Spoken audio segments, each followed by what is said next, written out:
Ok. Vamos a retomar un poquito lo de ayer. Eh, eh, ah, pantalla.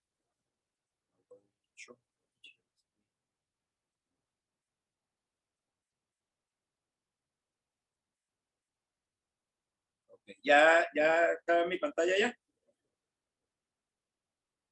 Sí, profe, ya se ve. Ok. Bueno, retomando un poquito de este concepto, que es un concepto tan central en la aritmética superior pitagórica. Fíjense que nosotros vimos la aritmética elemental pitagórica, que fue aquella cosa de los jueguitos con piedritas y todas esas cosas, la forma de los números y eso. Y esto es lo que podemos llamar la aritmética superior pitagórica, que es la, que, la aritmética que deriva del estudio de los inconmensurables. El problema de los inconmensurables, mmm, hay dos versiones sobre eso. Yo regularmente menciono o comento la versión que es canónica, que es más o menos tradicional. ¿Qué dice la versión tradicional? La versión tradicional dice que el pitagorismo, que cuando el pitagorismo descubrió la inconmensurabilidad, hubo un escándalo teórico por eso. O sea, fue todo un gran problema. Hay otra corriente, hay otra corriente que dice lo contrario, dice que no hubo ningún problema, que ellos agarraron sus cosas y le dieron una interpretación adecuada. Dentro de los pensadores más notables que están con esto de que no hubo el escándalo, el que a mí más me gusta es Fowler. Y ya que tú nombraste lo de los libros de la biblioteca, voy, voy a mostrar el libro de Fowler. Este es un libro que analiza el problema de los inconmensurables de una manera bastante interesante y de una manera bastante original. Este es un libro de lectura muy recomendada.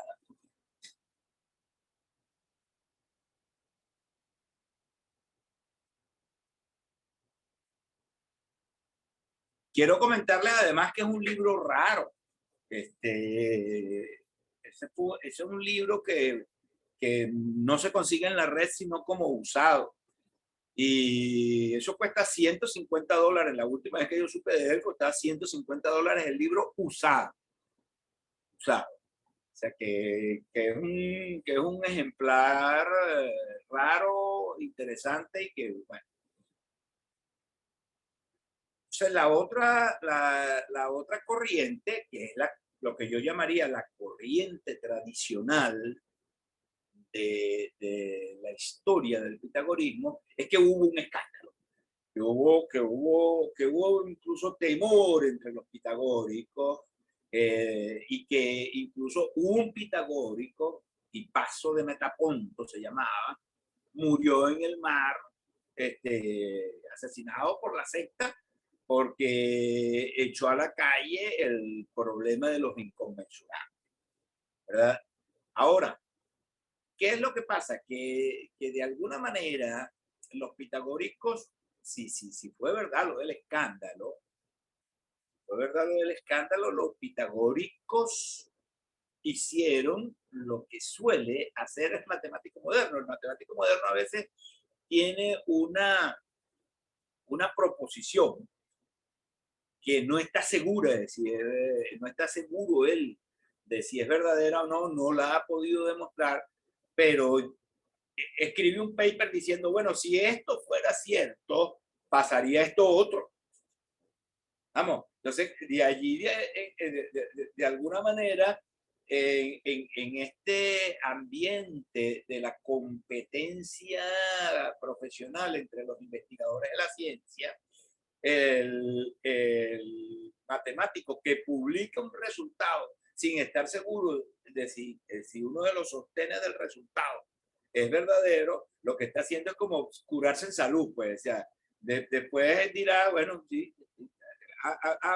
se consiguió que es verdadero. Bueno, pero ya yo había demostrado esto.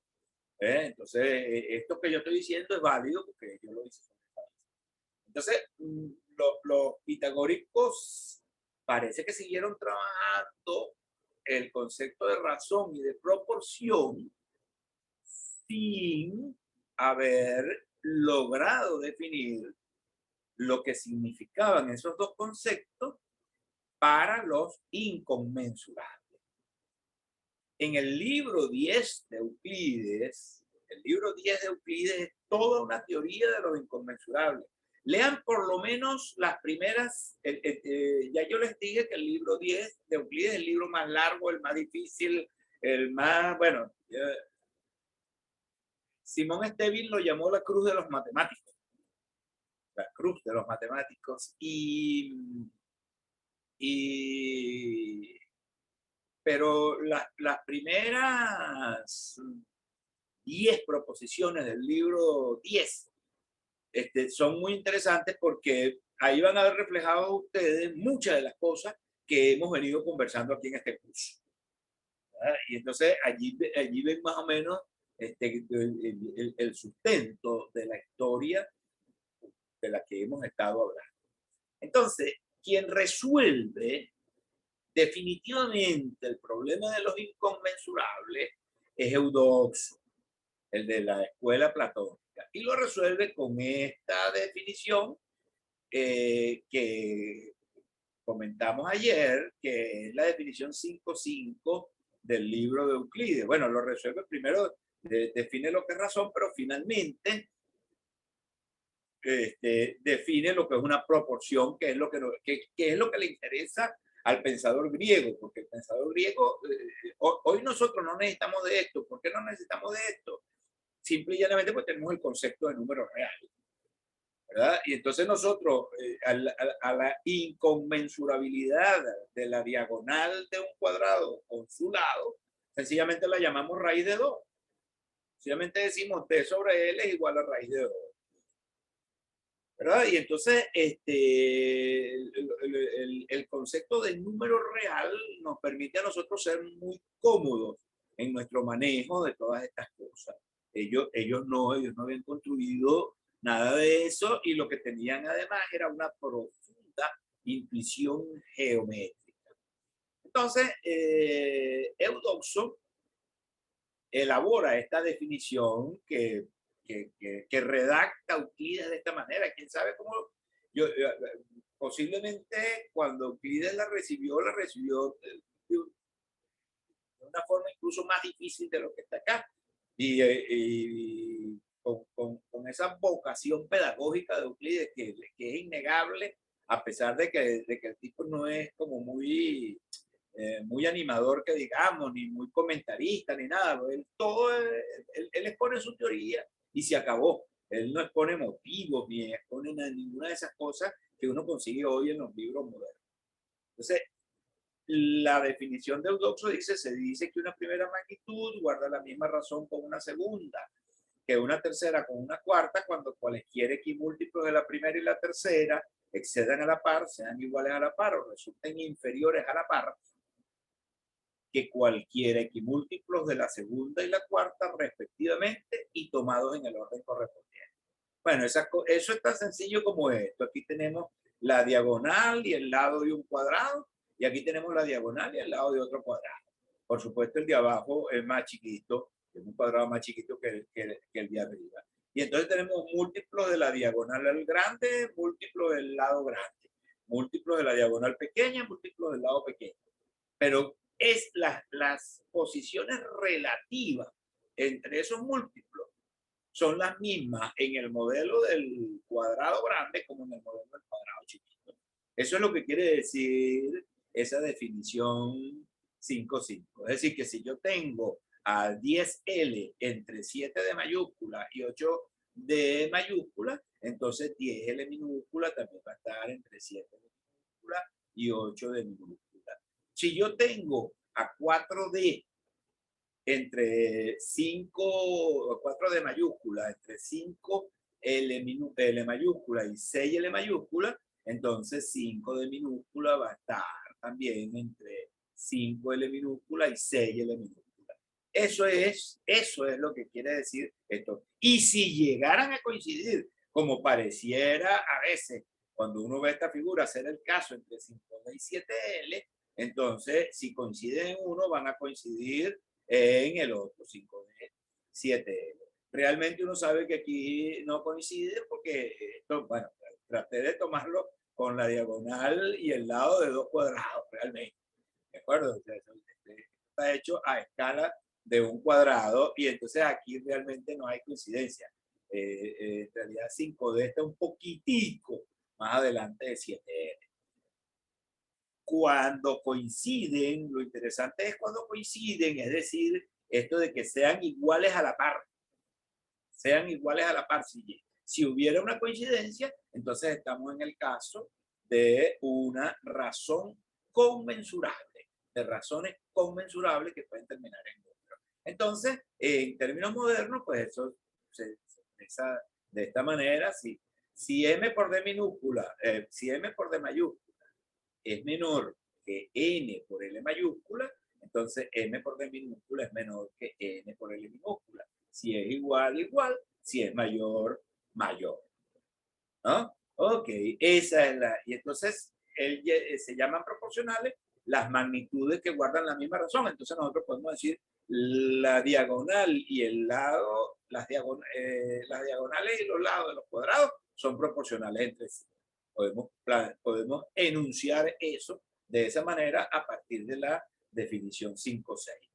Bien, entonces vamos a ver, porque lo interesante es, bueno, ya, fíjense que esa definición de eudoxo resuelve el problema completamente, porque entonces nos dice lo que es una razón anteriormente, de acuerdo al dictum o al desideratum pitagórico, lo que el interés de nosotros era que eso terminara en una razón de entero. 3 a 4, 5 a 9, 25 a 43, algo de eso, ¿no? Pero evidentemente no se podía y es esta definición de Eudoxo la que resuelve el problema directamente, pero es una definición que no es fácil. Es decir, nosotros cuando la leemos, bueno, si no tenemos a alguien que nos la explique, se hace bastante difícil y hay que leer mucho para llegar al fondo de esa, se lo puedo decir por experiencia propia. Yo tuve que leer muchas cosas en Hit y en otros escritores hasta que por fin pude asumir el sentido, así como le pasa a uno con la definición de límite en cálculo 1, pues cuando tiene el límite por primera vez que viene a entenderlo mucho rato después. Pero entonces la pregunta que uno dice es, bueno, pues esa definición es así, y igual como sucede, por ejemplo, con el límite, uno dice, bueno, ¿y cómo se demuestran cosas con esa definición tan complicada? ¿Cómo se demuestran, cómo se exponen los resultados? Entonces, aquí tenemos la proposición, yo pude haber escogido cualquier otra, ¿no? Pero quise escoger esta porque me parece que es bonita la forma como Euclides resuelve el nudo de esta proposición.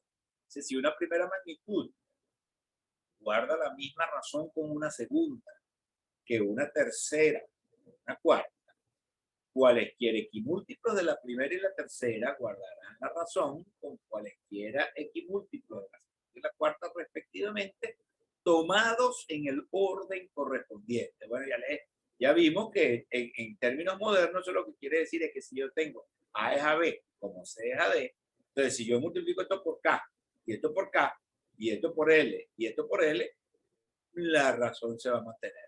O sea, perdón, la proporción se va a mantener. ¿cierto? Ok, vamos a ver cómo la demostró. Vamos a ver cómo demostró Euclides. Este es el dibujo que uno consigue en María Luisa Puertas Castaño.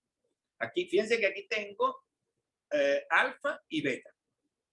Aquí tengo alfa y beta y aquí tengo gamma y delta, ¿no? Y lo que yo tengo en principio como hipótesis es que alfa es a beta como gamma es a delta. A ver, estas dos de aquí, estas dos de aquí. Alfa es a beta como gamma es a delta. Ah, muy bien. Y él dice, bueno, tomemos epsilon y zeta, equimúltiplos de alfa y gamma. Aquí está.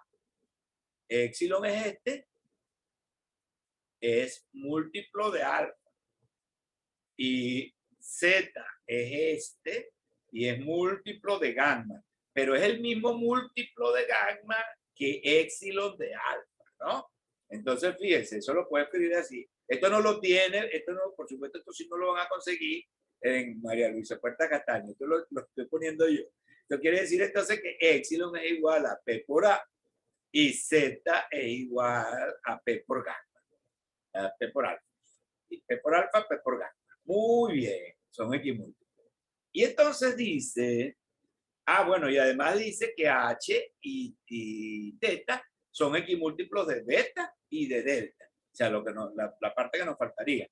Entonces eso lo expreso así. H es igual, o beta es igual a Q por beta y teta que es igual a Q por delta. ¿No? O sea, aquí tengo equimúltiplos. Y él, ¿qué es lo que él va a demostrar ahora? Él va a demostrar que epsilon es a eta como z es a teta. Esa es la tesis. Esa es la tesis del teorema. Epsilon es a eta como z es a teta. Muy bien. Vamos a ver. Ojo, por supuesto que estas cosas no están redactadas así en los elementos. Estoy mostrándoles. Sin embargo, él primero comenta esto. Ellos tienen, hay una estructura teórica que describe Proclo de la manera correcta de presentar una proposición en una teoría.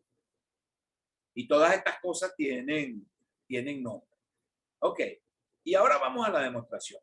Entonces, ¿qué es lo que él va a demostrar? Si él quiere demostrar que epsilon es a eta, como z es a teta, él tiene que demostrar que si tiene equimúltiplos de epsilon y de eta, equimúltiplos de epsilon y de eta, esos equimúltiplos y toma también los mismos equimúltiplos, pero de z y de teta, entonces esos equimúltiplos van a estar equivalentemente situados.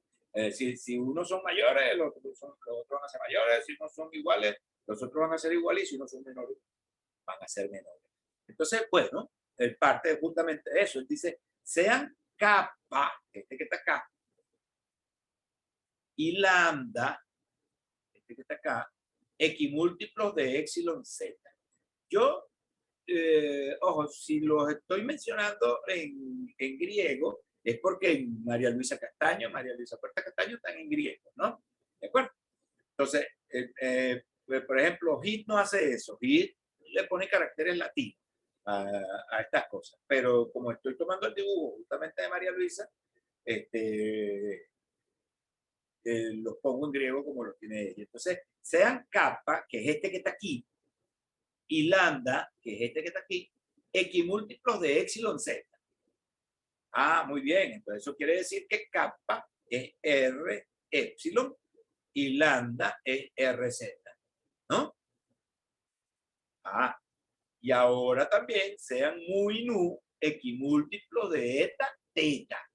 Aquí está mu y aquí está nu. ¿Está bien? Entonces, mu es igual a S eta y nu es igual a S teta. Bien, ya tengo montado todo el escenario. Entonces, ya voy a poner, ya monté todo el escenario, entonces ahora pongo a los actores a trabajar, ¿no? Entonces, kappa es el mismo múltiplo de alfa que gamma perdón, que lambda de gamma. Kappa es el mismo múltiplo de alfa que lambda de gamma. Eso lo deduce Euclides porque, o sea, eso lo escribe Euclides, perdón, porque ya lo había demostrado en la proposición 5.3. ¿De acuerdo? Que la proposición anterior a esta que está demostrando. Euclides, ojo, Euclides no da puntadas sin dedales, ¿cierto? Cada vez que hace una afirmación, esa afirmación está basada en algo que ya ha demostrado. Entonces, la proposición 5.3, claro, nosotros nos damos cuenta que es así porque kappa es R por P por alfa. A ver, aquí está kappa que es R por épsilon, pero épsilon es P por alfa, entonces kappa es R por P por alfa. Y lambda es R por P por gamma. Claro, si lambda es R por Z y Z es P por gamma, entonces lambda es R por P por gamma. Pero esto es nuestro, ojo, ojo, este pedacito de aquí para acá es nuestro, eso lo estoy poniendo yo. Y se lo estoy poniendo a unos matemáticos modernos para que entiendan de qué se trata. Pero Euclides lo había demostrado en la proposición previa a esta. Ah, muy bien. Y luego dice, mu es el mismo múltiplo de beta que nu de gamma. Perdón, de lambda. Mu es el mismo múltiplo de beta que nu de lambda. Otra vez por la proposición 5.3. Pero aquí vamos a ver, estoy hablando de mu. Es el mismo múltiplo de beta. Aquí tengo mu es S por eta, y este es igual a Q por B, entonces mu es igual a S por Q por B. ¿No? Y nu es igual a S por Q por teta. Ah, perfecto. Entonces, atención, atención. Si K es menor, igual, perdón, si K es mayor, igual o menor a mu, entonces eso implica que lambda es mayor, igual o menor a nu. ¿De acuerdo? Ah, bueno, arrancando de eso, y esa es la definición 5, eso es por la definición 5. Ah, bueno, pero kappa y lambda son equimúltiplos de épsilon y z. Y mu y nu son equimúltiplos de eta y de teta. Por lo tanto, épsilon es a z. Por esta razón que está acá. Si los equimúltiplos de ellos cumplen con esta condición que es la que está establecida en la definición 5. Entonces, épsilon es a z como esta es a teta. Ese era el estilo de las definiciones. Uno las lee, le cuesta un poquito más de trabajo interpretarlas, pero si uno juega un poquito a ver cómo se expresa eso, así como lo que acabo de hacer acá, pues, o sea, qué es lo que este señor quiere decir en mis términos. Bueno, y entonces ya uno aprende a leer estas cosas euclidianas con más soltura. Bueno, muy bien. Entonces pasemos a ver, voy a cerrar acá para compartir otra. Y para empezar con el otro. Oh.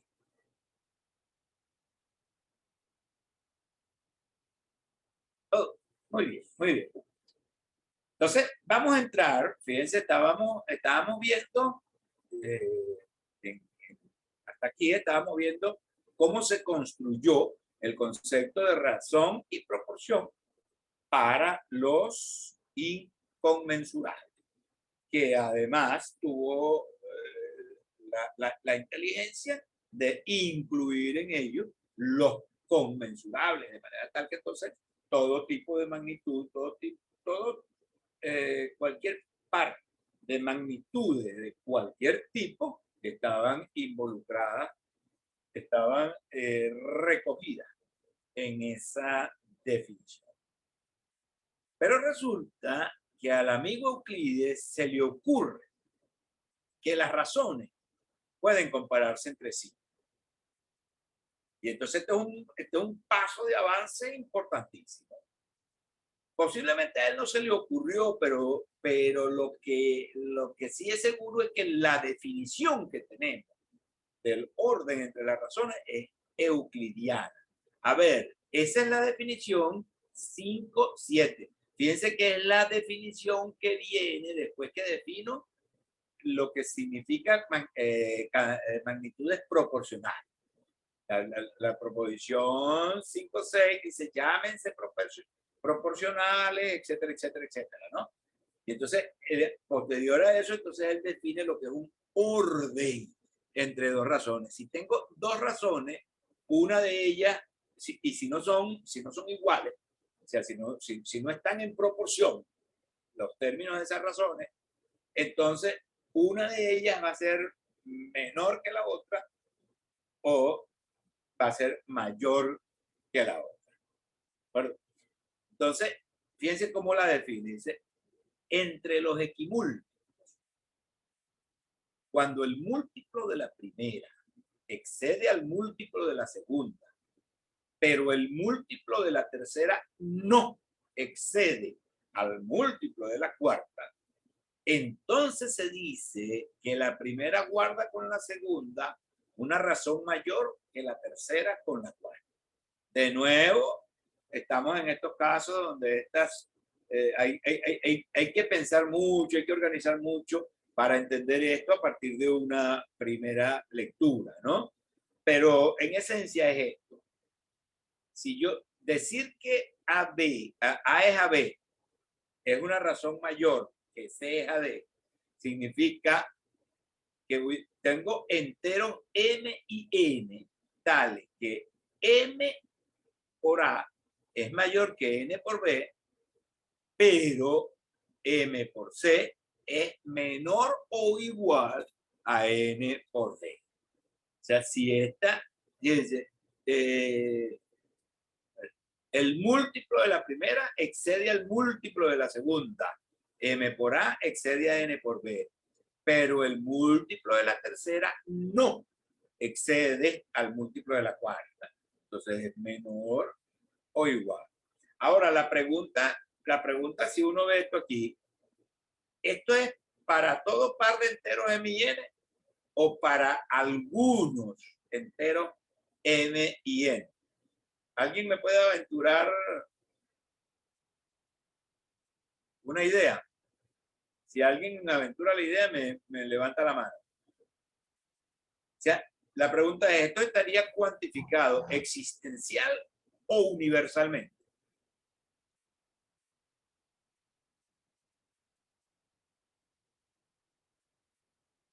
Bueno, fíjense que el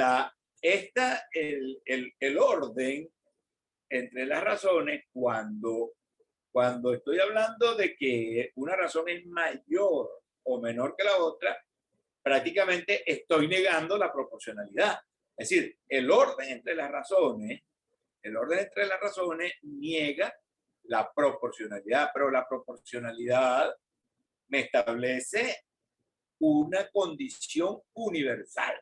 O sea, para todo par de enteros M y N que cumplan M por A mayor que N por B, entonces N por C es mayor que N por D, o igual o menor, ¿verdad? Bueno, pero en este caso, si como esto es una negación de una proporción universal, entonces es una proporción existencial. Existen dos enteros M y N tales que M por A mayor que N por B, pero M por C menor que N por B. Es decir, que ustedes, si una razón es mayor que otra, ustedes pueden conseguir enteros donde M por A sea mayor que N por B y N por C sea mayor que, y M por C sea mayor que M por B. Pueden conseguirlo. Pero lo que sí es cierto es que de ser verdadera esta afirmación, van a conseguir unos que no cumplan con eso. ¿Okay? Hay pocas dudas, como ya les dije, de que Euclides es el autor de esta definición. Euclides es quien introduce entonces prácticamente el análisis, porque En cierto sentido, la matemática superior, la aritmética superior, es la aritmética de las desigualdades. O sea, nosotros, la aritmética elemental es una aritmética de igualdades, pero la aritmética superior es una aritmética de desigualdades. Lo que nosotros aprendemos cuando empezamos a estudiar cálculo son desigualdades. Y cuando nosotros decimos límite de algo es igual a tal cosa, atención, lo que estamos diciendo es que ese algo se acerca a esa cosa cada vez más, pero que nunca, o sea, que en esencia, si llega a ser igual, pues tenemos la continuidad, pero eso es un caso particular del límite. Bueno, muy bien. Y entonces vamos a analizar un poquitico esto del orden entre las razones con nuestro modelo, con el modelo que ya veníamos manejando, el modelo, el modelo diagonal lado de un cuadrado. Fíjense, de nuevo tenemos aquí, me vengo para acá, porque este caso se ve como muy interesante porque en principio podría engañarnos, podría inducirnos a pensar que 5D es lo mismo que 7L, ¿no? Pero sabemos que no es verdad. Sabemos que 7L está un poquito antes de 5D. Ahora, si 5D hubiera coincidido de verdad con 7L, lo que yo tuviera en este modelo sería la razón 7 es a 5. ¿Cierto? Pero 5D no coincide con 7L, 7L está antes. Entonces, en cierto sentido, la razón 7 es a 5 está antes de la razón D es a L. Está antes de la razón D es a L. Ahora, por supuesto, si 5D hubiera coincidido con 8L, entonces esto correspondería, este modelo sería el modelo de 8 quintos. 8 es a 5, para hablar en el lenguaje griego. De 8 es a 5. Ah, pero no, está antes. Entonces la razón de esa L está antes de la razón 8 quintos. Entonces nosotros podemos escribir esto: 7 quintos está antes de la razón de esa L y a su vez la razón de esa L está antes de 8 quintos. Bien, pero entonces vayámonos un poquito más lejos. Vayámonos hasta 10D. Hasta 10D. Ya sabemos que 10D está entre 14L y 15L. ¿No es cierto? Entonces, eso, en estos términos podemos decir que la razón 14 es a 10. La razón 14 es a 10 está antes de la razón de esa L y a su vez la razón de esa L está antes de la razón 15 es a 10. Pero a su vez, la razón 14 es a 10 es la misma, 14 es a 10 como 7 es a 5, ¿verdad? Pero 15 es a 10 es menor que 8 es a 5, de acuerdo a la definición euclidiana. 15 es a 10 es menor que 8 es a 5. Entonces, en cierto sentido, estas dos razones de aquí están como más cerca, hablando en términos de mayor y menor, de la razón de esa L que estas dos razones de aquí. Ah, muy bien. Vámonos todavía más lejos. Vámonos hasta 100D. Bueno, ya sabemos que 100D está entre 141L y 142L. Entonces, eso en términos de razones así. 141 es a 100, es menor que D a L y a su vez es menor que 142 es a 100. ¿No? Entonces, fíjense lo que está haciendo, lo que va pasando, ¿no? Vamos consiguiendo unas razones, que no vamos a conseguir una que sea igual a esta, puesto que ya sabemos que esto es inconmensurable. pero las que vamos consiguiendo están cada vez más cerca en el sentido de desigualdad que planteó el propio Euclides en su definición 5.7. Ah, bueno, vámonos muchísimo, muchísimo más lejos, vámonos a un millón de D. Bueno, un millón de D está entre 1.414.213 L y 1.414.214 L. Entonces, esta razón, 1.414.213 es a 1.000.000, es menor que la razón de E a L, pero a su vez la razón de E a L es menor que 1.414.214 es a 1.000.000.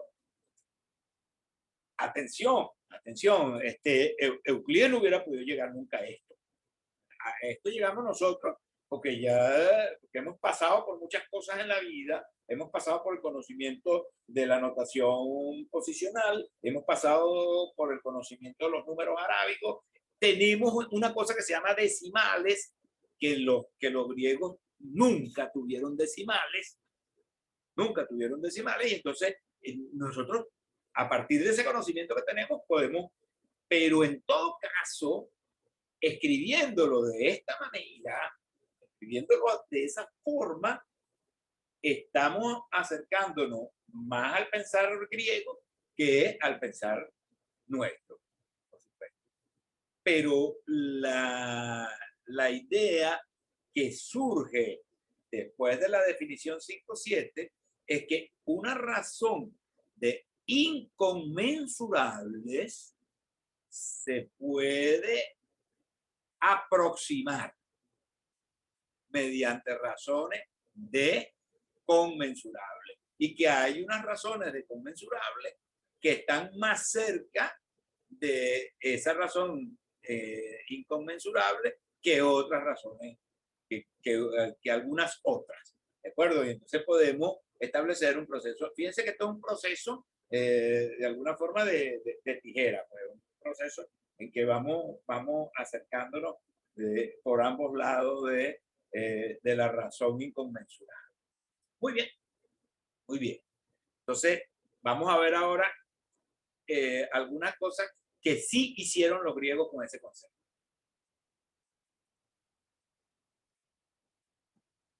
Algunas cosas que sí hicieron los griegos con ese concepto. Bueno, vamos a ver Teón. ¿Recuerdan a Teón, no? El papá de Hipatia. Teón manejó unos números que se llamaban, o escribió sobre unos números que se llamaban números lado diagonal.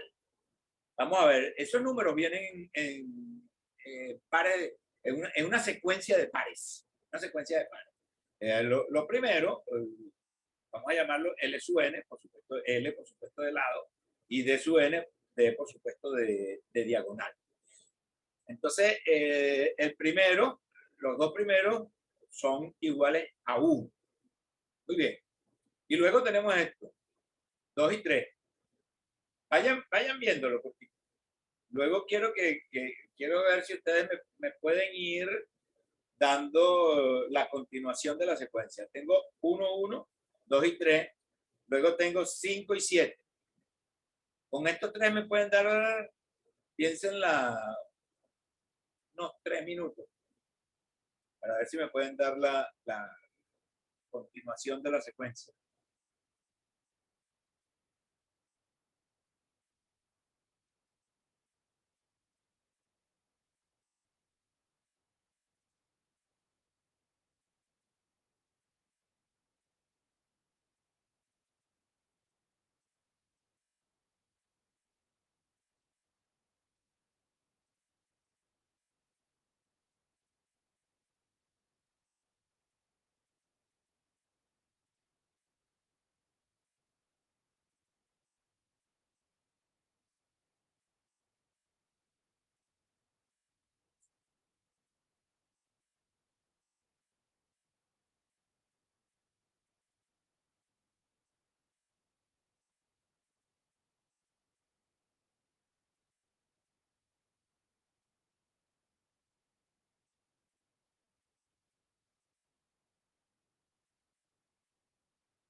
O sea, así a simple vista pareciera que el siguiente número sería la suma de los dos anteriores, pero Ah, no creo que sea tan fácil de hacer. ¿por qué no? Porque, empezando desde uno el siguiente, o sea, Sí, parece el efectivamente, escogido. mira, 1 más 1 es 2 y 2 Ajá. más 3 es 5. Entonces, ¿qué número vendría aquí? Este, 5,7. ¿Sería? ¿Que no? Está sumando impares, 10. No. A ver, 5,7. 1 más 1, 2. Está aquí, ¿no? 2 más 3, 5. Entonces aquí iría 12. 12, por supuesto. Pero aquí,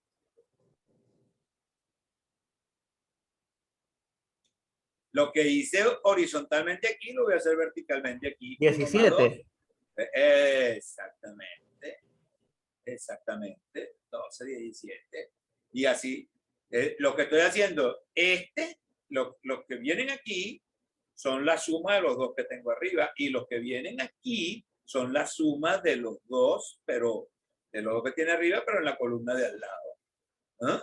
12, 17, 29, 41, ¿ah? 70, 99 y así sucesivamente. Y así sucesivamente. Entonces, vamos a ver la fórmula de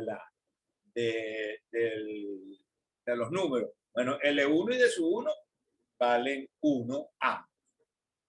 Ln sería el L anterior y la D anterior.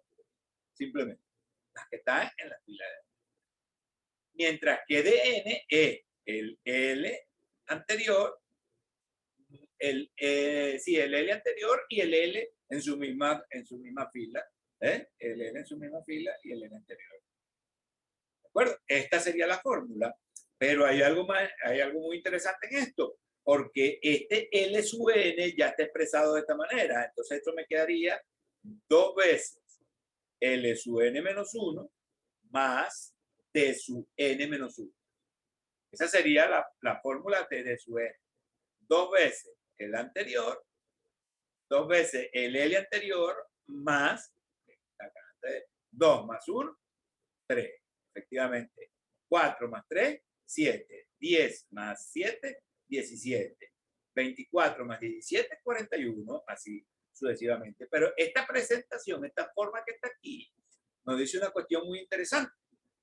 Entonces, eso nos lleva a una expresión muy interesante que se puede deducir de esta fórmula que está acá. El cuadrado de su n menos el doble del cuadrado de L sub n es 2 veces el cuadrado de la L de la fila anterior menos el cuadrado de la D de la fila anterior. ¿De acuerdo? Pero fíjense que aquí tiene fíjense que esta estructura es esta misma estructura, pero con el signo cambiado, ¿sí o no? Aquí tengo D, aquí tengo D, aquí tengo 2L y aquí, sí, 2L y aquí tengo también 2L. Esta estructura es la misma. Si yo le aplico esta expresión a esta línea, me da menos 1. Si le aplico esa expresión a esta línea, porque sería 1 menos 2 menos 1. Entonces eso lo que quiere decir simplemente es que esta expresión es simplemente menos 1 a la n. ¿Por qué? Porque va cambiando el signo a medida que voy caminando de fila a fila. De su n cuadrado menos 2 veces de su n cuadrado es igual a menos 1 a la n. Entonces, fíjense lo siguiente. Aquí, fíjense que, atención, todos estos resultados que yo estoy comentando aquí ya los conocía Teón, pero por supuesto no los escribía como lo estamos escribiendo nosotros. ¿Okay? Pero ya los conocía, todos estos los conocía. De su n es creciente y el sub n también es creciente y ambas son no acotadas. Son no acotadas.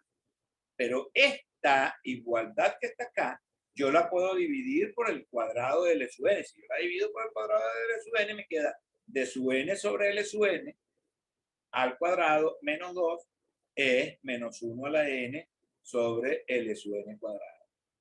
Ah, bueno, pero el hecho de que esta señora L sub n sea no acotada significa que esto va hacia 0 a medida que aumento el valor de n. Por lo tanto, este cuadrado tiende a 2. Este cuadrado tiende a 2. Pero si el cuadrado tiende a 2, lo que está adentro tiende a la raíz cuadrada de 2. Entonces, fíjense que este esquema de números lado diagonal de teón es una manera de enseñarle a un muchacho a conseguir la raíz cuadrada de 2. Porque lo que tengo que hacer es simple y llanamente dividir esto. Este es 1 entre 1, esto es 3 entre 2, esto es 7 quintos, esto es 17 doceavos. Todas esas son razones que son mayores y menores respectivamente que la raíz cuadrada de 2. Es decir, que la razón D es a L en un cuadrado.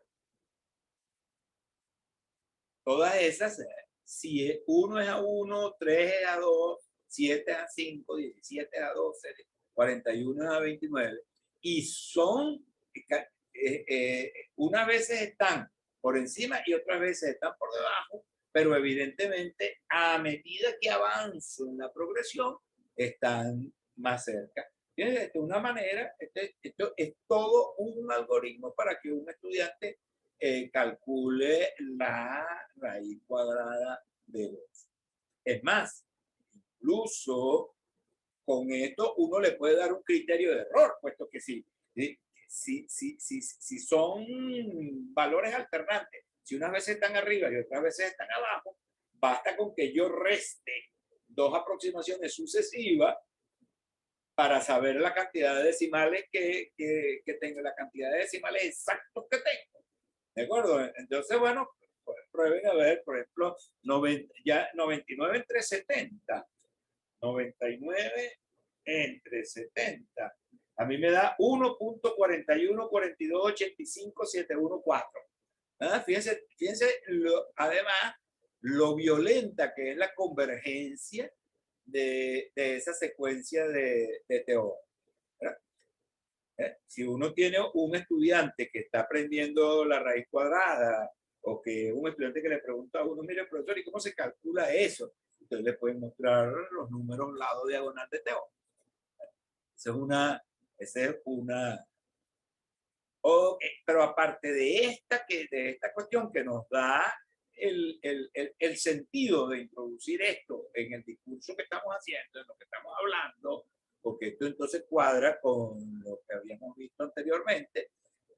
Teón también conocía que la suma de los cuadrados de los D es el doble de la suma de los cuadrados de los L si n es par. Si n es par. Pero si n es impar, bueno, hay que restarle 1 a ese resultado. Todas esas cosas las expresó Teón y las expresó sin demostración. Y si lo hizo sin demostración es porque ya conocía la demostración. Es decir, quiero decir, ya a él le llegó eso demostrado. Ya eso era un conocimiento que se tenía. Por supuesto, si yo escribiera aquí en la presentación las cosas como ellos lo decían, pues no me va a caber con la comodidad con que me cupo toda esa información aquí, ¿no? Muy bien. Muy bien. Ahora, ¿de dónde le llegaron estas aproximaciones a Teón? Bueno, hay pistas. Y como cosa rara, esas pistas están en los elementos de Euclides. Por ejemplo, la proposición 2.9 de Euclides. La proposición 2.9 de Euclides dice, si se corta una línea recta en partes iguales y desiguales, los cuadrados de los segmentos desiguales de la recta entera son el doble del cuadrado de la mitad más el cuadrado de la recta situada entre los puntos de sección. Bueno, ya más o menos hemos visto varias bueno, esta la hemos visto varias veces, esa proposición. Voy a mostrarles el diagrama para demostrar esa proposición que usó Euclides, que es el que saqué lo copié directamente de María Luisa Puertas Castaño. Entonces, aquí tenemos la recta alfa beta cortada en partes iguales por gamma y desiguales por delta. Entonces dice, los cuadrados de los segmentos desiguales de la recta. Bueno, vamos a ver, vamos a darle nombre a las cosas en el sentido nuestro. Vamos a llamar a la parte que va desde A hasta delta, es decir, la parte desigual, el segmento desigual. Vamos a llamar A, desde A hasta delta, y vamos a llamar B a delta beta. Bajo esa circunstancia, alfa gamma es alfa más beta sobre 2. La mitad, ¿verdad? La mitad de la recta. Pero gamma delta es alfa menos beta sobre 2. Alfa menos beta sobre 2. ¿Y qué es lo que nos está diciendo ahí Euclides? Que A cuadrado más B cuadrado, los cuadrados de los segmentos desiguales de la recta entera. Aquí está, un segmento es A y el otro es B. Los cuadrados de los segmentos desiguales de la recta entera son el doble del cuadrado de la mitad. Aquí está, esta es la mitad, más B sobre D, el cuadrado de la mitad, más el cuadrado de la que está situada entre los puntos de sección, entre gamma y delta, es decir, A menos B sobre 2 al cuadrado. ¿De acuerdo? Bueno, entonces yo tomo esta formulación y vamos a hacer lo siguiente. Vamos a llamar X a A menos B sobre 2. Es decir, X va a ser justamente la medida de la parte que está entre los lados de sección. Y vamos a llamar Y a B, a este pedacito. Entonces, evidentemente, X más Y es A más B sobre D, sobre 2. Es decir, esto es X más Y. Bueno, haciendo este cambio de variable, esto que está acá me queda así. Me queda de esta manera. 2x más y al cuadrado menos 2 veces x más y al cuadrado es igual a 2x cuadrado menos y cuadrado. Y si ustedes miran con un poquito de atención, verán que ahí lo que tenemos son los números lado diagonal. Porque si esto es el lado de un paso, en un paso, y esta es la diagonal en el otro paso, bueno, a ver, lado, lo que llamamos L. Si esto es el L de un paso y este es el D de ese mismo paso, entonces esto que está aquí es el D del paso siguiente y este es el L del paso siguiente. Es decir, que eso que está acá es simplemente esto de su n cuadrado menos 2 veces L su n cuadrado igual a 2 veces L su n cuadrado menos de su n menos 1 cuadrado.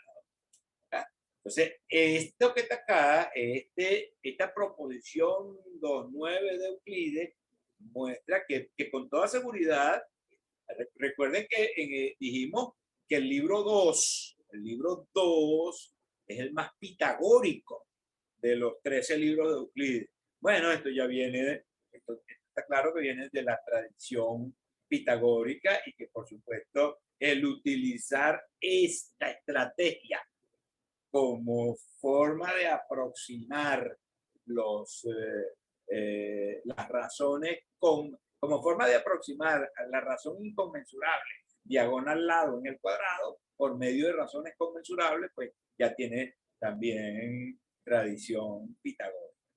Otra pista es la proposición que le sigue a esa. Dice, si se divide en dos partes iguales una línea recta y se le añade en línea recta otra recta, el cuadrado de la recta entera con la recta añadida y el cuadrado de la añadida tomados conjuntamente son el doble del cuadrado de la mitad y el cuadrado construido a partir de la recta compuesta por la mitad y la recta añadida tomadas como una sola recta. Bien, de nuevo, todo ese poco de palabras nos abruman, nos complican la existencia. Pero aquí está, este es el gráfico. Con esta figura demuestra Euclides eso. Entonces, a ver, aquí tenemos la recta alfabeta y beta delta es el añadido. Y alfabeta se divide en dos partes iguales por gamma. Si se divide en dos partes iguales a una línea recta y se le añade en línea recta otra recta, aquí está, la línea alfabeta dividida por el medio por gamma y se le añade beta delta en línea recta. El cuadrado de la recta entera, bueno, vamos entonces ahora a darle nombre. A estas dos mitades cada una la vamos a llamar A y a la parte añadida la vamos a llamar B. Lo que dice todo este enunciado que está aquí, que a nosotros no nos gusta, pero a partir de ahí fue que aprendimos a hacer las cosas. Lo que dice ese enunciado es que 2 veces A, si la recta entera, más el añadido, si se toma como cuadrado, ¿verdad? El cuadrado de la entera con la añadida, el cuadrado de la entera con la añadida es esto, ¿verdad? Y el cuadrado de la añadida, aquí está, B, tomado conjuntamente, son el doble del cuadrado de la mitad, doble del cuadrado de A, y el cuadrado construido a partir de la recta compuesta por la mitad y la añadida. Aquí está, A más B. El doble del cuadrado compuesto por la mitad y la añadida. Está acá. Y eso yo lo puedo reescribir de esta manera. Mírenlo un par de minutos y vean. Bueno, un par de minutos es mucho tiempo para un simple despeje. ¿Verdad? Ok.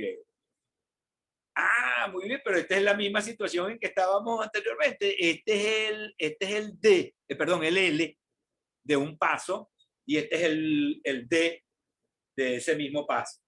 Bueno, este es el D del paso siguiente y este es el L del paso siguiente. Aquí está D sub n cuadrado menos 2L sub n cuadrado igual a 2L sub n menos 1 cuadrado menos D sub n menos 1 cuadrado. Aquí están los antecedentes. ¿Cómo podía ser? O sea, porque Theón expuso los números lado diagonal, pero y expuso los resultados, pero no demostró nada. Bueno, ya esas cosas venían de la tradición pitagórica, como lo recogen allí en Euclides. Muy bien, muy bien. Ahora vamos a entrar en una cosa muy linda. A mí me parece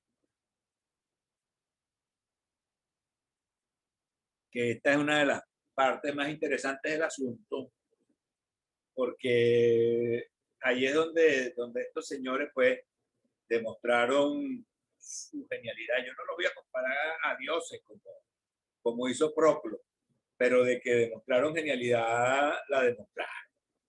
Y vamos a analizar los procesos de acotación. Los procesos de acotación. Entonces, fíjense lo siguiente. Hay dos cosas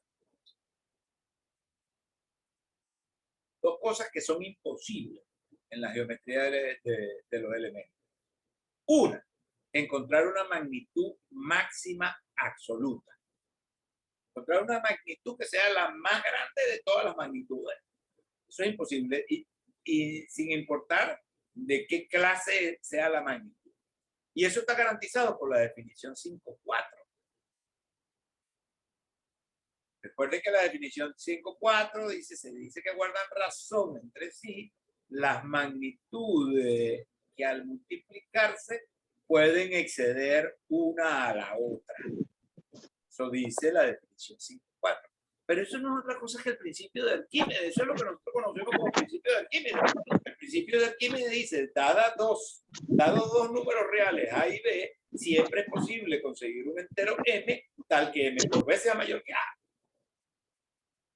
Ese es lo que dice el principio de Arquímedes. Entonces, a ver, pensado desde el punto de vista euclidiano o eudoxiano, si se quiere, nosotros tenemos aquí A, que es mayor que B, pero entonces yo puedo ir aumentando B hasta que pase A.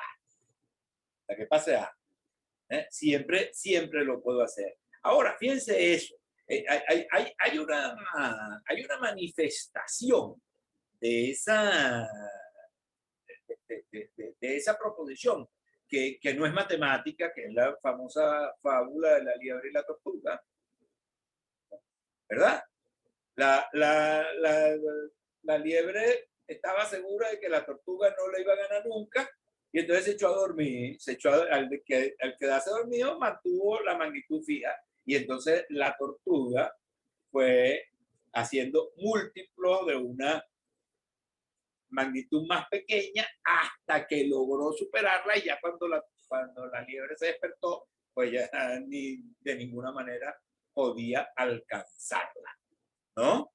Ah, bueno, eso es de Esopo, eso es anterior a Eudoxo y evidentemente anterior a Arquímedes, porque hoy nosotros ese principio que es de Eudoxo lo llamamos principio de Arquímedes.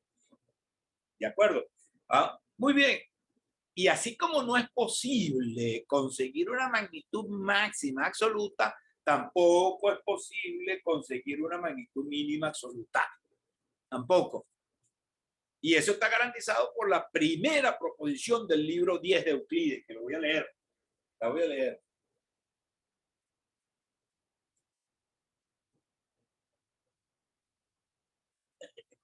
Un momentico que perdí el libro 10. Aquí está.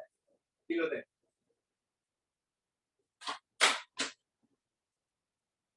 Acá lo tengo. Libro 10. Proposición 10.1.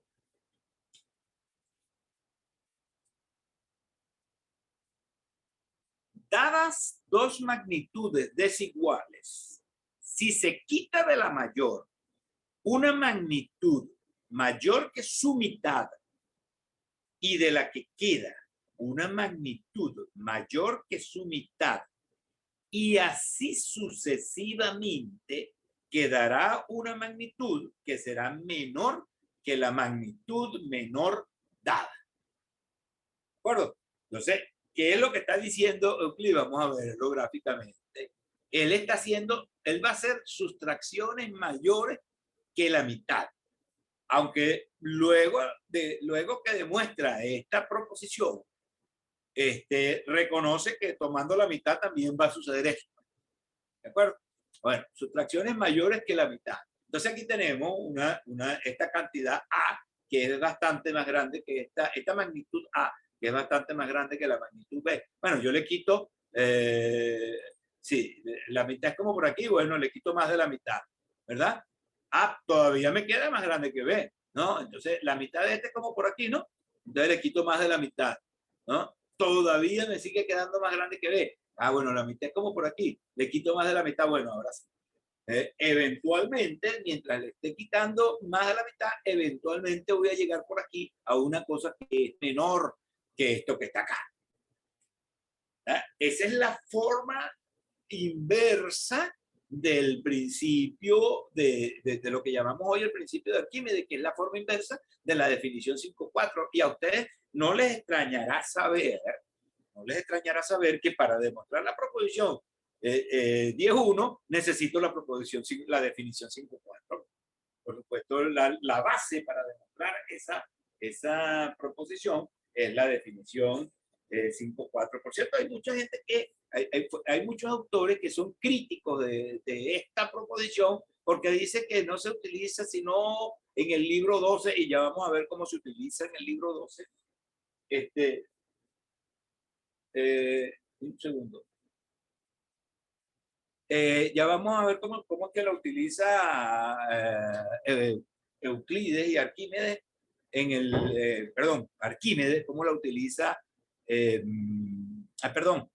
sí, Euclides, cómo la utiliza Euclides en el libro 12. ¿De acuerdo?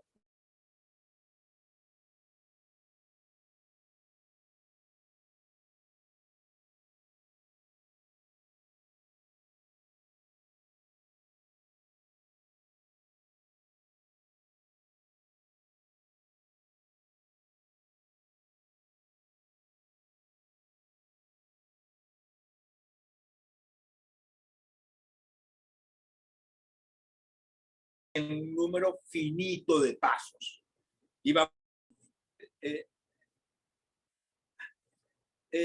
a ver cómo se resolvió entonces, cómo pudieron plantear de una manera rigurosa el problema de las inconmensurabilidades. Recordemos las inconmensurabilidades, la del diagonal, lado en el cuadrado, ¿no? Vamos a recordar las antifairéticas. Bueno, se lleva el lado a la diagonal y vemos que cabe una vez y queda un restante. Entonces, ese restante tenemos que llevarlo al lado a ver cuántas veces cabe. Lo llevamos al lado, cabe 2 veces y queda un restante. Pero entonces vemos que por simetría del razonamiento, este restante cabe 2 veces dentro del restante anterior a él, y queda un restante y así sucesivamente. Pero ese así sucesivamente no le gustaba a los griegos, porque era una manera de decir, bueno, hasta el infinito, y ellos no pueden terminar un razonamiento diciendo hasta el infinito. ¿Qué fue lo que dijeron? Bueno, ya va, en cada corte que hacemos, estamos cortando más de la mitad. Entonces, a ver, bueno, perdón, me voy con el pentágono, que fue la misma situación. El corte de las 2 diagonales mostraba el lado dentro de la diagonal del pentágono con un restante. O sea, que para proceder a la antifairesis bastaba dibujar otra diagonal. Esto que queda aquí, este restante que queda aquí, lo podemos llevar aquí, FA, lo podemos llevar sobre FD para que me genere FG, que también es corte áureo. Entonces, este corte de acá, este restante de acá, lo llevamos acá, etcétera, etcétera. Entonces, ¿qué hicieron? ¿Qué vieron los griegos entonces en esto? Bueno, primero, en cada paso de esta antifairesis, en cada paso, se está tomando del segmento restante más de la mitad. Por supuesto, el lado es más de la mitad de la diagonal. Y acá, el lado en el pentágono también es más de la mitad de la diagonal. Y entonces cuando sigo cortando, los cortes son más de la mitad de las cosas que van restando. Muy bien. Entonces tenemos esta primera parte. Ahora, podemos proceder por reducción al absurdo, suponiendo que existe una medida común. Digamos, vamos a decir, por ejemplo, con relación a esta o esta. Supongamos que hay una medida común. Bueno, si hay una medida común y estamos haciendo antifairesis, entonces esa medida común cabe o mide. La palabra que utilizaban los griegos era mide. Esa palabra mide al lado. Medir al lado quiere decir que cabe un número exacto de veces en el lado.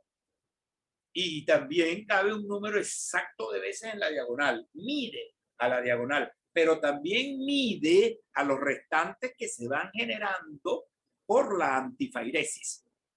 También mide a esos restantes que se van generando por la antifairesis.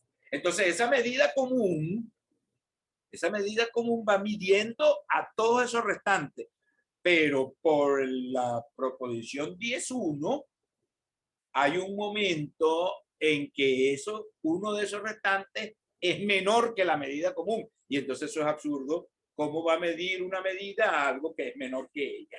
Ahí caemos en la conclusión que necesitábamos. Y entonces lo interesante es que eso hace que el razonamiento termine en un número finito de pasos y ya la conciencia teórica del pensador griego está limpia. Está limpia, está tranquila, está absolutamente tranquila porque ya terminó con el razonamiento y lo demostró de una manera absolutamente rigurosa, aprovechando esa característica eudoxiana. Muy bien, muy bien. Y entonces vamos a entrar en el círculo. Vamos a entrar en el círculo. Y vamos a calcular el área del círculo. Ya cuando yo digo eso, ya ustedes inmediatamente el bombillito se les prendió y me dijeron la fórmula, ¿verdad? Me dijeron la fórmula del área del círculo. Muy bien, muy bien. Pero entonces fíjense, ¿cómo conseguimos esto en los elementos de Euclides? Bueno, como proposición 12.1. Perdón, como proposición 12.2. Pero ¿cuál es la 12.1? La proposición 12.1 dice, los polígonos semejantes inscritos en círculos son uno a otro como los cuadrados de su diámetro. Es decir, si yo tengo dos polígonos semejantes, un polígono en este círculo y otro polígono en este círculo más pequeñito, y el diámetro de este círculo es beta mu y el diámetro de este círculo es eta nu.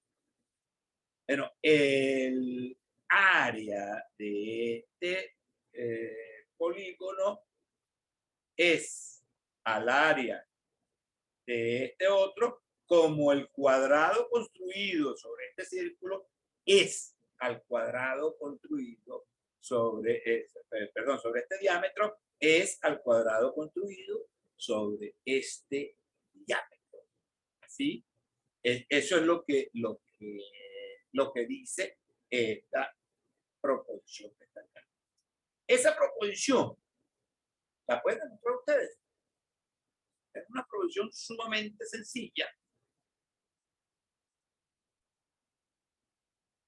Es una proposición sumamente sencilla porque basta con triangular el polígono, ir triangulando el polígono e ir trabajando con el triángulo que se genera, con el triángulo rectángulo que se genera con el diámetro del círculo. ¿De acuerdo? Es bastante sencillo. De todas maneras, yo tengo un artículo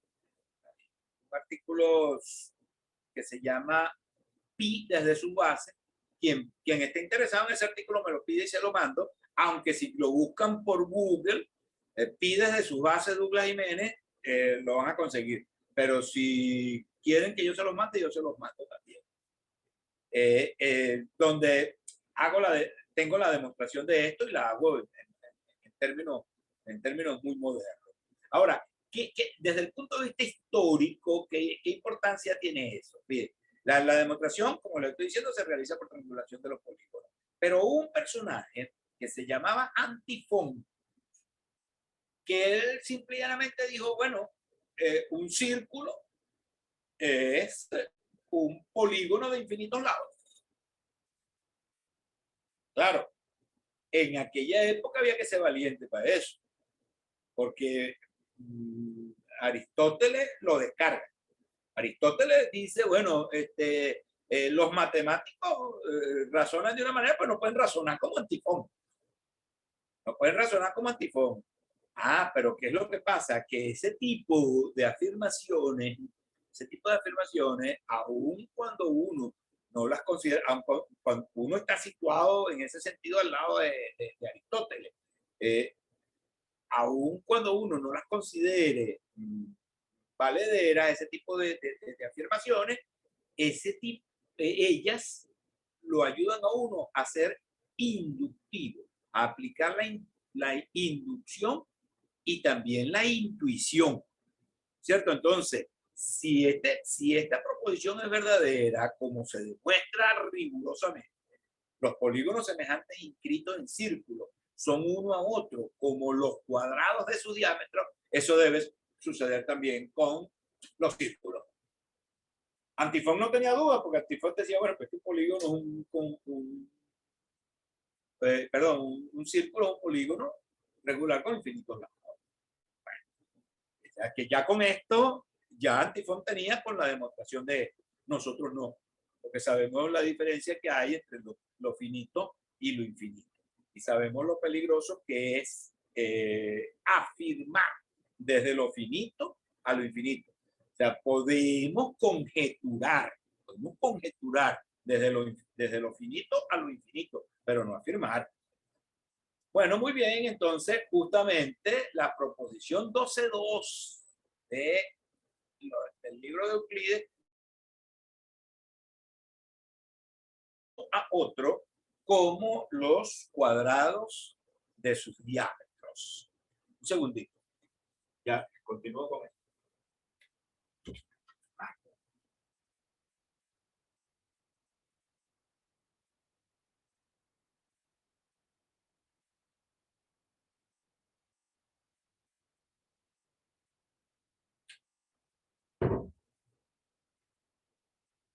Disculpen la interrupción.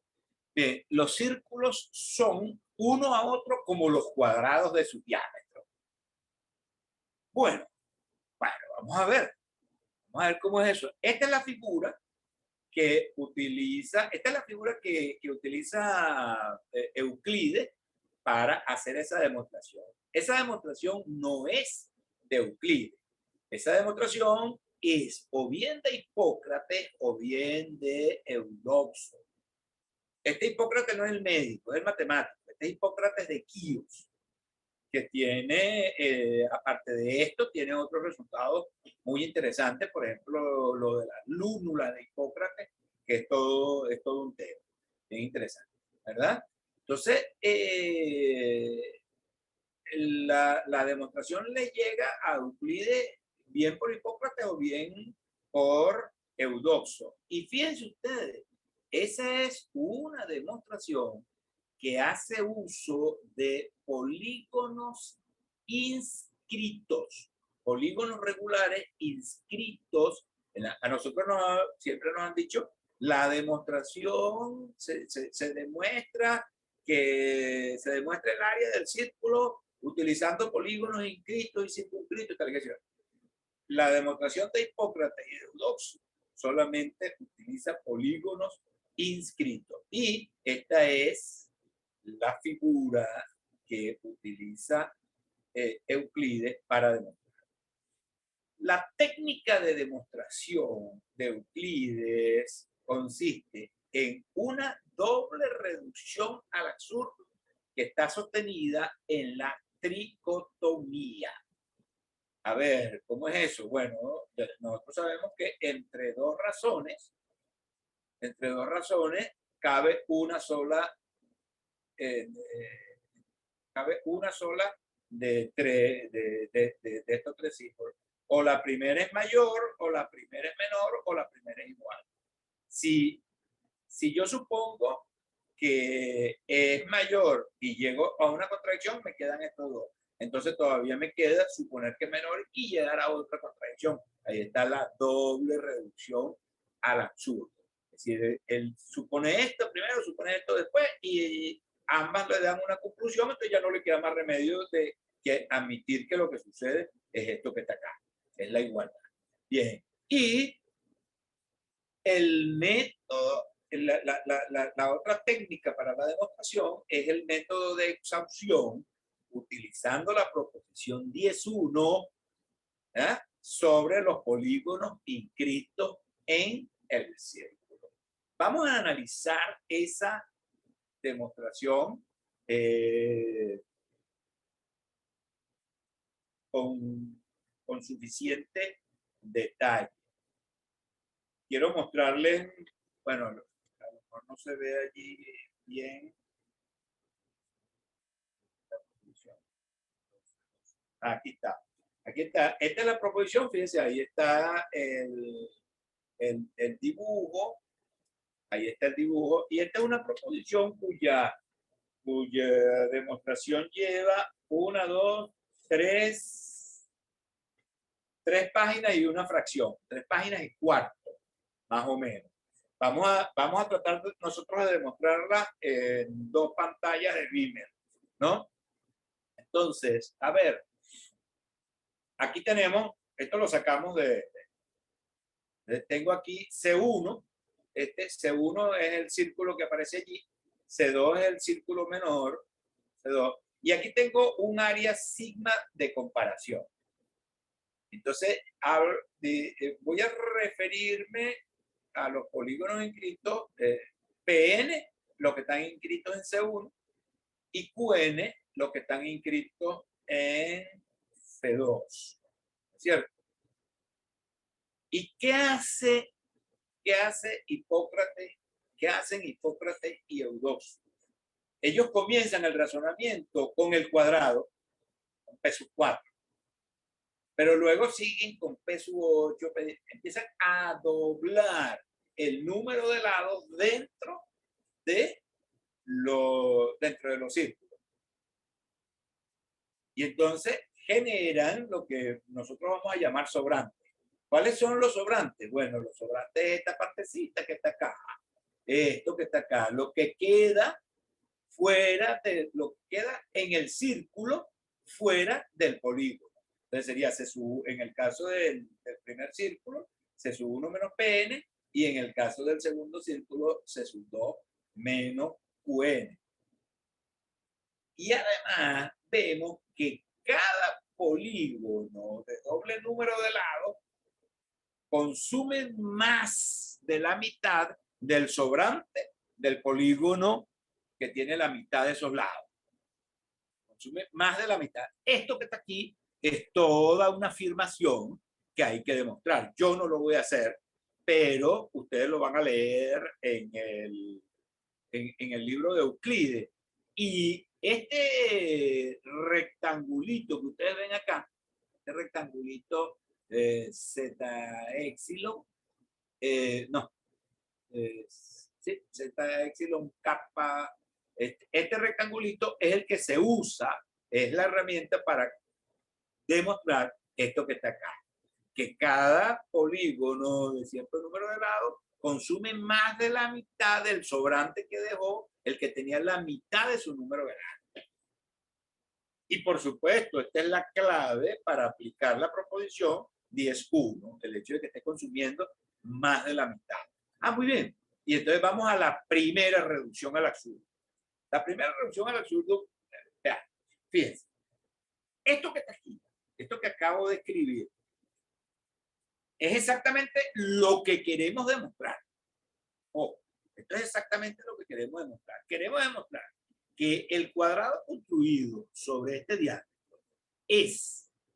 sobre este diámetro B delta, es al cuadrado construido sobre este diámetro Z teta, como el círculo 1, es decir, el círculo que tiene este diámetro, es al círculo 2, es decir, al círculo que tiene este diámetro. Eso es lo que, ahí es donde debo llegar. Por lo tanto, no voy a partir de allí. Voy a partir de que esa proposición, de que esa proporción es falsa. Entonces, si esa proporción es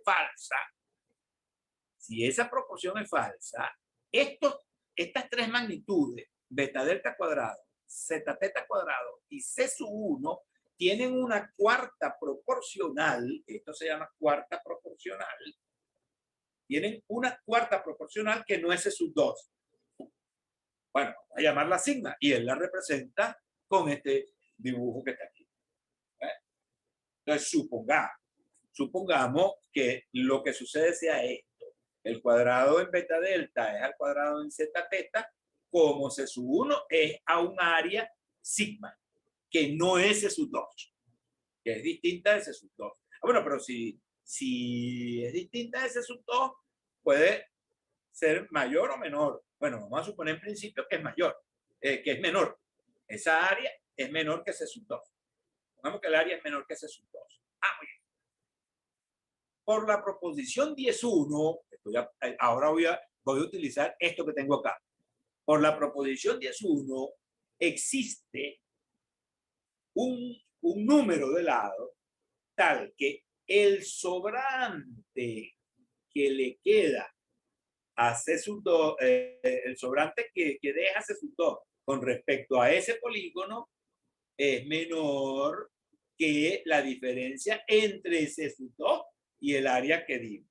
¿De acuerdo? O sea, esta es una magnitud que tiene, que por pequeña que sea, vamos a conseguir en un polígono acá que deja en el círculo menos de lo que quedaría en esta diferencia. ¿Cierto?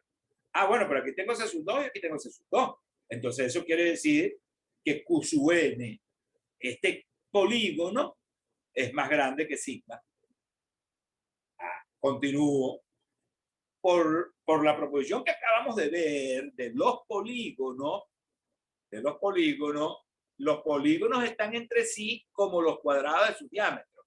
Ah, pero si los polígonos están entre sí como los cuadrados de su diámetro, esa conclusión se la puedo aplicar al polígono de n lados del que estoy hablando. Entonces, P sub n es a Q sub n como el cuadrado en beta delta es al cuadrado en zeta teta. Bien, pero entonces esto que está acá lo puedo comparar con esta razón que está acá. Esta razón que está acá la puedo comparar con esta razón que está acá porque ambas se eligen por esta misma razón. Entonces, P sub n es a Q sub n como C sub 1 es a sigma. Ah, pero un momentico. P sub n es menor que C sub 1. Por supuesto, P sub n está inscrito en C sub 1. Ah, bueno, si P sub n es menor que C sub 1, entonces P sub n menor que C sub 1, entonces por la proporción Q sub n tiene que ser menor que sigma. Q sub n, pero ya habíamos dicho que era mayor. Ahí tenemos nuestra primera contradicción. Nuestra primera contradicción. Muy bien. Muy bien. Entonces vamos a la segunda reducción al absurdo. Vamos a la segunda reducción al absurdo. Y entonces ahora partimos de la misma proporción que teníamos, pero suponiendo que sigma ahora es mayor que C sub 2. Y vamos a hacer una cosa con esto. Vamos a invertirla. Invertimos esta proporción. El cuadrado en zeta teta es al cuadrado en beta delta, como esta área es al círculo 1. Es al círculo 1. Muy bien. Entonces, observen. Aquí viene un problema muy interesante, que es el problema de la cuarta proporcional, que ya lo había usado en la demostración anterior, pero aquí lo voy a usar de una manera como más específica. El problema de la cuarta proporcional es simplemente que entre tres cantidades, entre tres magnitudes cualesquiera, siempre hay una cuarta proporcional. Es decir, que yo puedo establecer entre tres magnitudes un juego de razones que termine con otra, con otra magnitud, y esa magnitud se llama la cuarta proporcional. El problema de la cuarta proporcional no es otra cosa que la vulgar regla de tres con la que trabajamos desde que éramos chamaquitos, desde que éramos muchachitos, desde que éramos chamitos, como decimos aquí en Venezuela. La cuarta proporcional es eso, la regla de tres. Yo he visto últimamente una tendencia de algunos profesores a hablar mal de la regla de tres, a presentarla como un procedimiento indeseable, una cosa así, y yo no entiendo por qué. Realmente no entiendo qué es lo que está pasando, pero hay una cierta tendencia en ese sentido. Entonces, ¿dónde vamos a aplicar la regla? ¿Dónde vamos a aplicar nosotros la regla de tres? Bueno, la vamos a aplicar con sigma, con C sub 1 y con C sub 2. Aquí tengo sigma C sub 1 y aquí tengo C sub 2. Entonces digo, sea omega, esta es la cuarta proporcional. Sea omega una magnitud tal que las sigma sea a C sub 1 como C sub 2 es a omega. Muy bien. En esta ya yo sé entonces, por lo que estoy suponiendo aquí, que sigma es mayor que C sub 2. Bueno, pero si sigma es mayor que C sub 2, entonces C sub 1 es mayor que omega, ¿no? Pero ya va. Yo tengo, por esto que está acá, puedo decir que el cuadrado en zeta teta es al cuadrado en beta delta como C sub 2 es a omega. Y esto es una contradicción. ¿Contradicción con qué? ¿Por qué es una contradicción? Es una contradicción justamente por la primera reducción al absurdo. En la primera reducción al absurdo, se vio que si estos son los diámetros de dos círculos y este es el círculo cuyo diámetro corresponde a este, aquí no puede haber una cosa que sea menor que el círculo que corresponde a este. Eso fue lo que se dijo en la primera reducción al absurdo. Por lo tanto, esto es una contradicción. Bueno, ya tenemos las dos contradicciones y eso era lo que necesitábamos. Entonces, los círculos están entre sí como los cuadrados de sus diámetros. Y ahí está demostrada rigurosamente entonces la proposición 12.2. Muy bien. Pero entonces ahora venimos con una cosa muy interesante que es estudiar un poquito a Arquímedes. Y por eso yo titulo esto El círculo en las manos de Arquímedes, porque lo que caía en las manos de Arquímedes inmediatamente era otra cosa. Y voy a tomar relacionado con lo que estamos hablando, uno de los libros de Arquímedes que se llama La medida del círculo.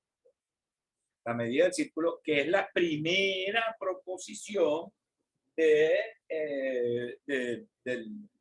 ese libro, La medida del círculo.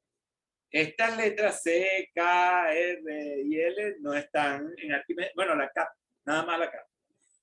Dice, un círculo C cualquiera es igual al triángulo rectángulo K, tal que de los lados que subtienden al ángulo recto, es decir, los catetos, pero la palabra cateto no lo tenían ellos, de los lados que subtienden al ángulo recto, uno es igual al lado R del círculo y el otro a la longitud L de su circunferencia. Fíjense ustedes lo que está diciendo Euclides, Arquímedes, perdón. Yo voy a construir un triángulo rectángulo. Este cateto mide el radio de esta circunferencia. El radio de esta circunferencia. Esta circunferencia casi no se ve entre la selva de polígonos que están ahí. Este es el radio de esta circunferencia y esta es la longitud de esta circunferencia. Bueno, por supuesto, este triángulo tiene un área y lo que dice Arquímedes es justamente que el área de este triángulo es igual al de la circunferencia. Y vamos a ver cómo lo demuestra. Lo demuestra por la misma técnica con que Hipócrates y Eudoxo demostraron el teorema que acabamos de ver. Dice así. Bueno, aquí tenemos la figura que aparece en el libro de medida del círculo.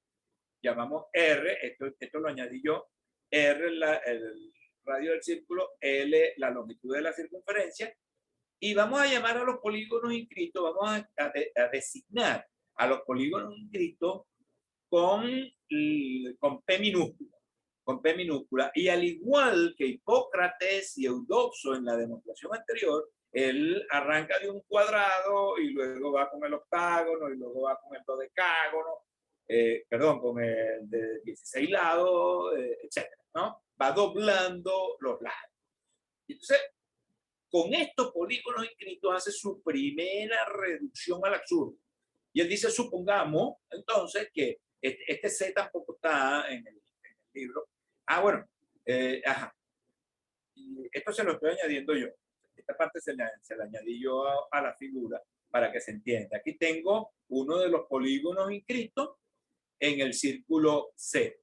Y entonces estoy diciendo que este círculo C es mayor, voy a suponer que es mayor que K. Y voy a demostrar que eso me lleva a una contradicción. Veamos. Llamemos C menos K al exceso de C sobre K. A la diferencia entre ellos dos. Muy bien. Entonces, existe un cierto número de lados tal que el exceso del círculo menos el polígono, es decir, lo que deja el círculo fuera del polígono, es menor que C menos K, que es menor que esto que está acá. Eso, por supuesto, me estoy basando en la proposición 10.1, ¿no? ¿Verdad? Porque ya sé que estoy cogiendo, cada vez que dibujo un polígono de esto, estoy cogiéndome más de la mitad de lo que había dejado antes, ¿verdad? Ah, muy bien, pero aquí tengo C y aquí tengo C. Entonces eso quiere decir que el polígono de ese polígono de este lado es mayor que esta acá. Ah, muy bien. Pero la longitud de este polígono, el perímetro, o sea, perdón, la longitud no, el área de este polígono es igual a la mitad del perímetro, a la mitad de su perímetro, por la apotema. ¿Y qué es la apotema? Bueno, la apotema es el segmento perpendicular desde el centro del círculo hasta la mitad de uno de los lados. A la mitad de uno de los lados. Ese es. Ah, pero observemos lo siguiente. El perímetro del círculo es menor que la longitud de la circunferencia, claro está. Es un polígono inscrito. Y la apotema es menor que el radio. Entonces, esto quiere decir que P sub n es menor que la mitad de L por R, pero la mitad de L por R es justamente el área de este círculo que está acá. Entonces, P sub n es menor que K. Ah, bueno, pero ya habíamos dicho que era mayor. Ahí está nuestra primera contradicción y entonces entramos en la segunda reducción a la curva. La misma cosa, pero ahora vamos a hablar de polígonos con P mayúscula, pero igualito. Empezamos con el cuadrado, luego vamos con el octógono y así sucesivamente vamos doblando los lados. Ahora el exceso va a ser del polígono respecto a la circunferencia, no al revés, ¿verdad? Ahora va a quedar una parte fuera de la circunferencia, pero dentro del polígono.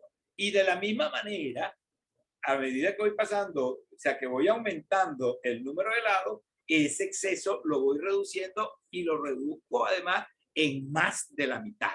Ya eso lo maneja. Supongamos ahora que C es menor que K. Supongamos ahora que C es menor que K y llamemos a K menos C el exceso. Justamente es el exceso de uno sobre el otro. Entonces, existe un n, un número de lados, tal que el polígono de ese número de lados menos la circunferencia es menor que K menos la circunferencia. Bueno, la circunferencia está dos veces aquí, entonces eso quiere decir que este polígono circunscrito es menor que K. Muy bien, pero ahora volvemos a aplicar esto. El área de este polígono es la mitad del perímetro por la apotema. Y en este caso, el perímetro es mayor, pero la apotema es igual al radio.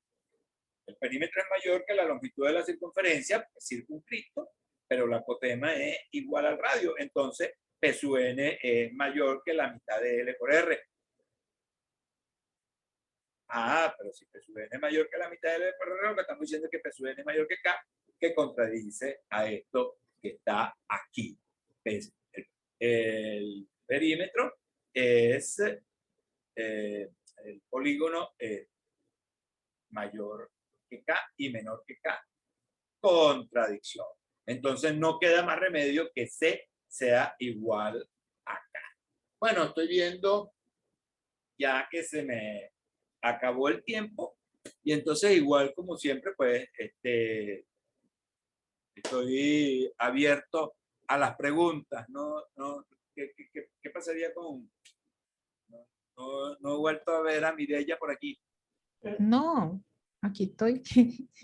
Ah, pero no te veo. Entonces, bueno, como moderadora, usted mire allí, a ver. Si hay alguna pregunta, alguna observación de todos. ¿Ninguna? Tengo una consulta, una curiosidad.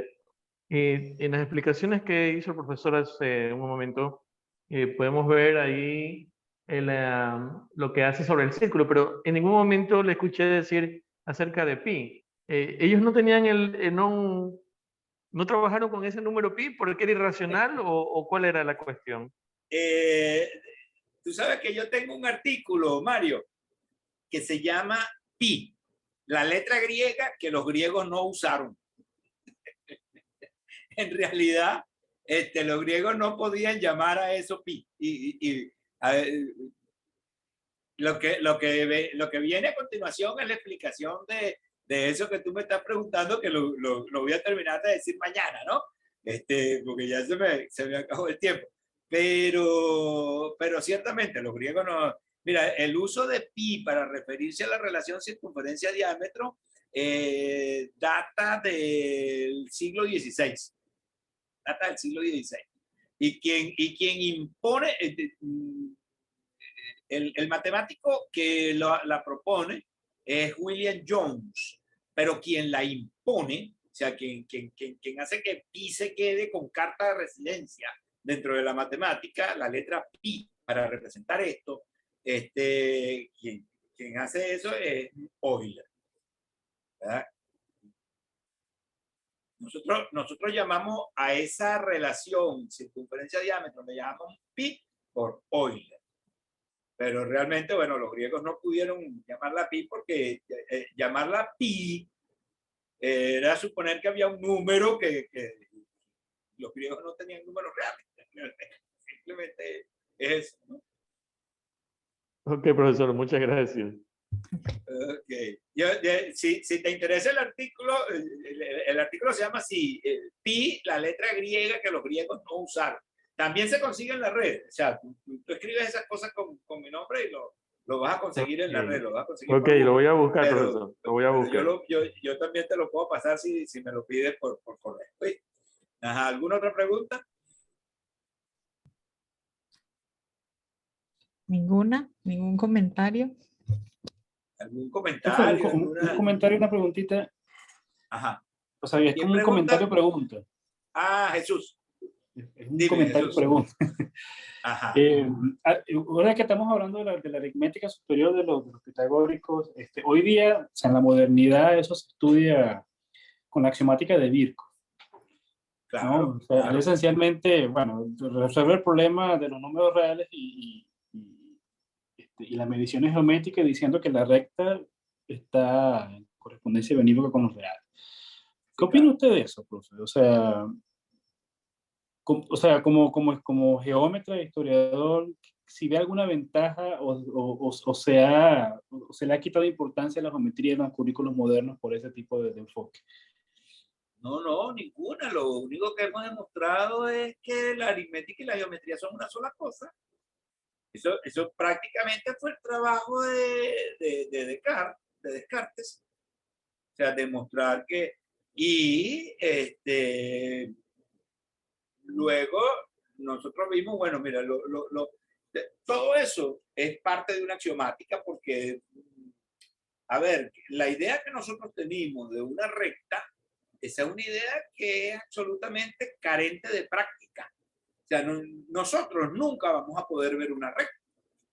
O sea, nosotros dibujamos una cosa y decimos esto es una recta, pero ya va, eso tiene espesor, la recta no tiene espesor. Cualquier cosa que tú dibujes tiene un espesor, ¿no es cierto? La recta no lo tiene, la recta no lo tiene. Entonces cuando tú dices, bueno, entre dos números racionales existen infinitos números racionales.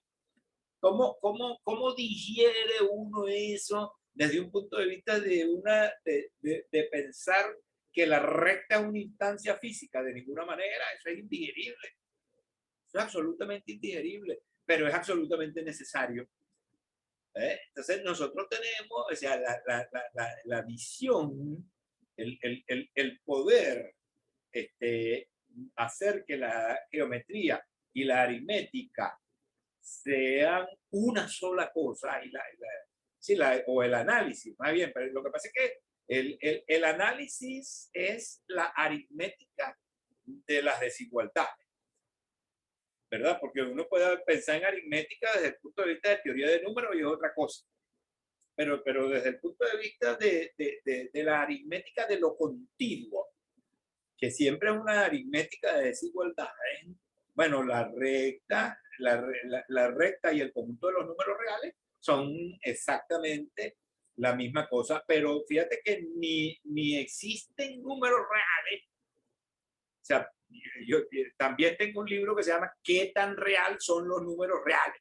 ¿No? Te lo voy a mostrar. ¿Qué tan real son los números reales? Entonces, ni la recta ni los números reales son instancias reales, en verdad. O sea, tú no vas a poder palpar nunca un número real, pero esa idea, las ideas que están detrás del conjunto de los números reales, la densidad, la arquimedianidad del conjunto, ¿verdad?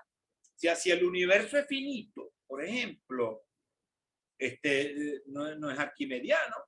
Si el universo es finito, no es arquimediano. O sea, vamos a estar limitados en el tamaño de las rectas que podríamos dibujar. O sea, habría una magnitud que es la magnitud máxima, que es el tamaño del universo, ¿no? Entonces, todas esas cosas son idealizaciones, pero idealizaciones muy, muy necesarias. Muy idealizaciones que además pueden llevarse hacia la resolución de problemas prácticos por aquella cosa que dijo Wigner de la irrazonable efectividad de la matemática. ¿Verdad? Es por allí, porque fíjate que yo creo entender que la motivación de tu pregunta viene bueno, pero ¿y esas cosas tienen algún sostén? Bueno, sí. El sostén es básicamente teórico, el sostén es básicamente mental. Igual, y fíjate el peso que tienen esas cosas, que los griegos, precisamente a los griegos el infinito les causaba ruido, los griegos no aceptaron el infinito. Y los matemáticos se apegaron a la visión griega durante muchos siglos, al punto de que el propio Gauss, que está allí atrásito de nosotros, ¿verdad? Que fue antier, que fue hace un poquito de tiempo atrás, Gauss decía, el infinito no es más que una manera de decir. Y precisamente cuando Cantor introduce sus teorías del infinito, por eso recibe el ataque que recibe, al punto que, bueno, se piensa que Cantor se volvió loco precisamente porque esos ataques fueron muy fuertes y fueron ataques de gente a quien Cantor admiraba profundamente, como por ejemplo Kronecker, que era su maestro. Kronecker decía, Dios creó los números naturales, lo demás lo hizo el hombre. Y entonces ese es como un himno del constructivismo. Luego, afortunadamente, vino gente como Hilbert, que dijo, nadie podrá expulsarnos del paraíso que Cantor ha creado para nosotros. Y entonces allí, con esas cosas, pues las ideas cantorianas, pues, y por supuesto con el uso, con la demostración de que son ideas absolutamente útiles. ¿Alguna otra pregunta o comentario? Bueno, Una más, solamente del tipo administrativo. Profe, vi que tiene los libros en físico. ¿Dónde se consiguen? Y otra cosa, también comentó que tiene un canal de YouTube, pero no lo conseguí buscándolo. A ver si puede... Bueno, espérate un momentico. yo Bueno, los coloqué. no, envíame un correo, yo te mando el enlace a mi canal de YouTube. Sí. Ese canal está hecho para, es son como clases por YouTube. Pero he estudiado algunas cosas interesantes. Por ejemplo, he estudiado allí que no se dan en los PENSA, que no se consiguen en los PENSA ordinarios. Por ejemplo, he explicado el teorema del coseno en los elementos de Euclides. Las dos proposiciones que estudian el teorema del coseno y he explicado cómo los enunciados corresponden al teorema del coseno. He explicado cosas con respecto al número áureo, he explicado cosas con respecto a la sucesión de Fibonacci, pero de resto he estudiado cosas como, por ejemplo, qué sé yo, la definición de fracciones, qué son unas fracciones, que esas son cuestiones que podría leer un muchacho de quinto, sexto grado de primaria, lo que podría oír y ver, un muchacho de quinto, sexto grado de primaria, también estudiar. También he hecho ahí, ahorita en este momento estoy preparando la geometría analítica, la línea recta, la circunferencia y esas cosas, ¿no? Para eso es ese canal. Y si me escribes a mi correo, te mando el enlace para que puedas ver todo lo... Están en los comentarios, lo coloqué, profe. ¿Ah? En los comentarios coloqué el enlace. Es que el día de la presentación perfecto. yo había puesto Perfecto. los enlaces. La profesora los acaba de poner. Entonces ya lo tienes allí.